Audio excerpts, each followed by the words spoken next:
जय श्री कृष्णा, जय श्री राधे। हर हर महादेव शंभो।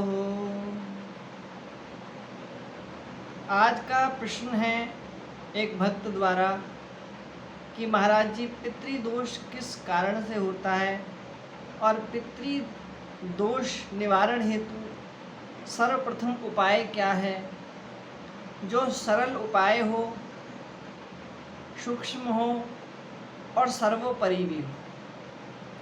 देखिए, ऐसा है, पितृदोष किस कारणों से होता है, सबसे प्रथम हम इसी पर चर्चा करते हैं। पूर्वजों के किए गए कुछ पापों द्वारा वर्तमान में हमारे द्वारा किए गए अधर्मों पे चलना, दूसरे के प्रति द्वेष भावना रखना, दूसरे के लिए बुरा सोचना, इसका ऐसा हो जाए, उसका वैसा हो जाए, किसी के लिए अच्छा भी ना सोचे तो कम से कम बुरा नहीं सोचना चाहिए। किसी गऊ की हत्या कर देना, सर्प को मार देना,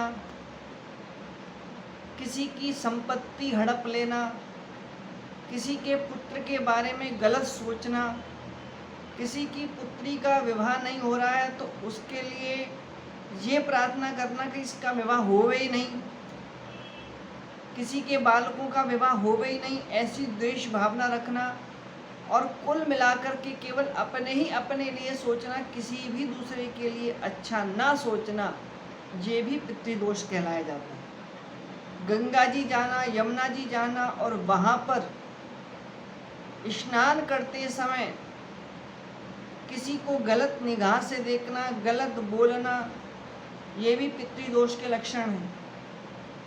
भाई, हमारे पूर्वज हमसे नाराज हो जाएं, यही तो पितृदोष है। या किसी भी व्यक्ति के द्वारा उनको नाराज करा दिया जाए, वह भी पितृदोष है। ज़्यादा गहराई से जानने के लिए तो आपको एकांतिक बैठ कर के हमसे चर्चा करनी पड़ेगी। लेकिन जो आपने प्रश्न किया है कि पितृदोष किस कारण से होता है, वह मैंने कुछ बातें आपको बताई। मंदिर जाते समय भी ध्यान रखिएगा, किसी को गलत ना बोलिए।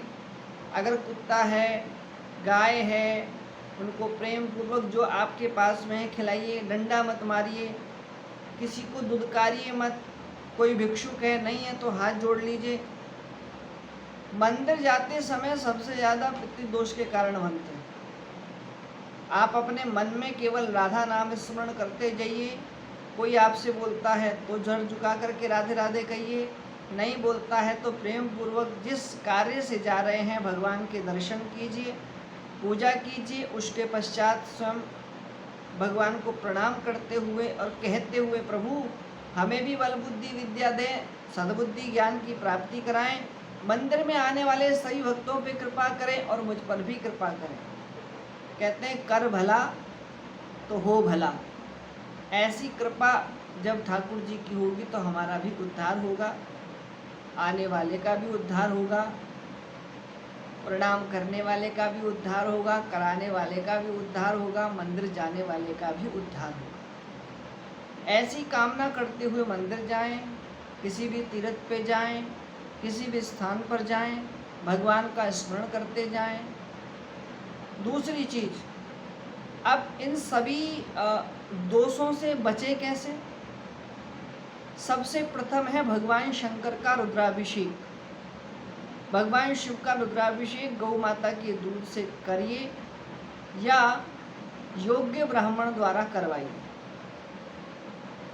एकांतिक यदि कोई शिव मंदिर है जहाँ कोई नहीं जाता हो, वहाँ पर जाके करिए, जिससे कि आपके मन को भी शांति मिले और भगवान की जब आप पूजा करेंगे तो आपकी मानसिक शांति के साथ साथ भगवान शिव भी प्रसन्न। दूसरा है ब्रह्म गायत्री जप। 1.25 लाख ब्रह्म गायत्री का जप होता है, जो पितरों के उद्धार के लिए भी कराया जाता है। सबसे मूल जो चीज़ है वो है श्रीमद् भागवत कथा।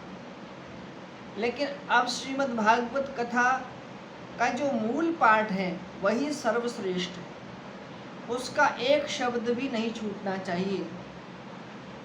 और उसके बाद उसके पूरे नियम अनुसार आचार्य द्वारा बताए गए नियमों द्वारा उस श्रीमद् भागवत का मूल पाठ हो, पितरों का आवाहन किया जाए, उनको बुलाया जाए, विराजमान किया जाए, सारी व्यवस्था बना करके तन मन धन से जितना भगवान ने आपको दिया है उसके द्वारा भगवान श्री के समक्ष विराजमान होकर के श्रीमद् भागवत भगवान का पाठ किया जाए, पितरों के कल्याण की कामना की जाए और अपने उद्धार के लिए भी प्रार्थना की जाए, क्योंकि पितरों का कल्याण होगा, पितरों का उद्धार होगा। और भगवान से प्रार्थना कीजिए कि इन सभी दोषों से मेरी मुक्ति हो, मैं मुक्त हो जाऊं, मेरे पितरों का भी कल्याण हो, जहाँ जहाँ जो मेरे पितृ नरक में विराजमान हैं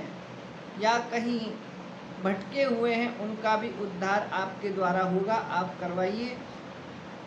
और भगवान की कृपा द्वारा उन सभी का जब उद्धार होगा तो वो आपको आशीर्वाद प्रदान करेंगे, और जब आशीर्वाद प्रदान करेंगे तो आपके जीवन की समस्त समस्याओं का निदान हो जाएगा।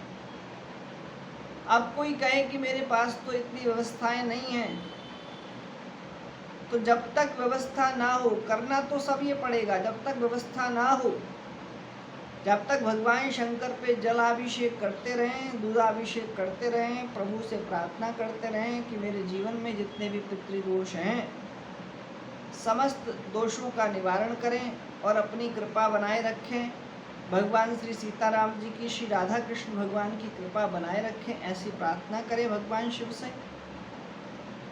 क्योंकि भगवान शिव की जो जलहरी से जो जल आता है और जो नीचे गिरता है वो सीधा पितरों को ही प्राप्त होता है, इसलिए पितरों के कल्याण के लिए सर्वश्रेष्ठ उपाय है। और गौ माता की जितनी भी सेवा हो सके आप गौ माता की सेवा स्वयं करें, पालक खिलाएं, हरा चारा खिलाएं, हरे खीरे खिलाएं, जो भी आपकी इच्छा हो, बर्फी, पेड़ा, लड्डू जो भी खिला सकते हो, मुस्कुराते हुए गौ माता की सेवा करें, क्योंकि जितनी गौ माता की सेवा करेंगे भगवान बालकृष्ण उतने ही प्रसन्न होंगे।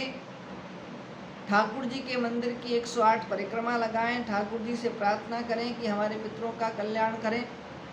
इस प्रकार जब आप प्रार्थना करेंगे तो थोड़ा थोड़ा करके धीरे धीरे पितृदोष कम होने लगेगा, आपके जीवन की समस्याएं दूर होने लगेंगी। लेकिन सर्वश्रेष्ठ उपाय तो श्रीमद् भागवत मूल पाठ है। सप्तम दिवस तक, सप्ताह, एक सप्ताह तक जब आप करेंगे, भागवत स्वयं कहती है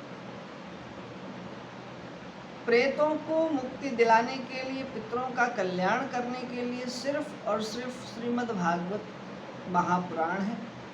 इस कलयुग में इनसे बड़ा कोई भी उद्धार करने वाला उपाय नहीं है।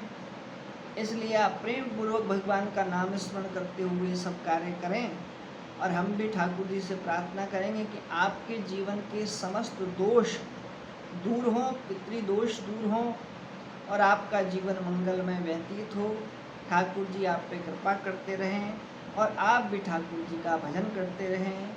आज के लिए इतना ही। जय श्री कृष्णा, जय श्री राधा।